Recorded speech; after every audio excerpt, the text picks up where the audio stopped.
जगन्नाथଙ୍କ बाहुड़ा यात्रा धामनगर एक नियारा रथयात्रा छंदा साही रे देखा मिली जार कि समय निर्घंट नहीं। ए रथरे जगन्नाथ बलभद्र सुभद्रा संध्या 6:09 बाजिले रथारूढ़ हुअंती नहीं। रथ माउसी मा घरे तांकर घंटा मादल शंख बाजिबा संगे संगे डीजे रो व्यवस्था होइथाय। जगा ढली ढली रात्र 1 घंटे माउसी घरे जाई पहुंची थांती।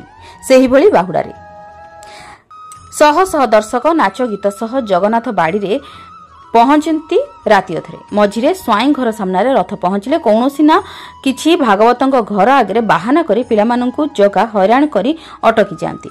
बहुत पूजार्चना पर पुणी रथ गड़े। एठिकार विश्वास ए गाँव रे किछि परिवार बहुत दारिद्र्यता भितर गति करी आसुथिले मात्र डिंबिरी फल रथ करू करू आज बड़ रथरे परिणत हेबा संगे संगे तीन ठाकुर मध्य बड़ रूपरे धारण कलेनि। सेही परिवार मान रथ टाणिबा दिन ठारू तांकर अद्भुतपूर्ण आर्थिक विकास घटिथिबारु सेमानंकर भक्ति भाव बढ़ी चली। जगन्नाथ मंदिर ठारू माउसीमा घर पर्यंत मुन्ना भाई द्वारा प्रशस्त बड़ दाण्डरे कंक्रीट रास्ता हो जाइथिले मध्य 400 मीटर रास्ता रे पहुंचबा पई 7 घंटा समय नियंती, जहाकी एते रात्रे पहुंचबा विरल। धामनगरु इरमा प्रसाद दास रिपोर्ट, जन अधिकार लाइव।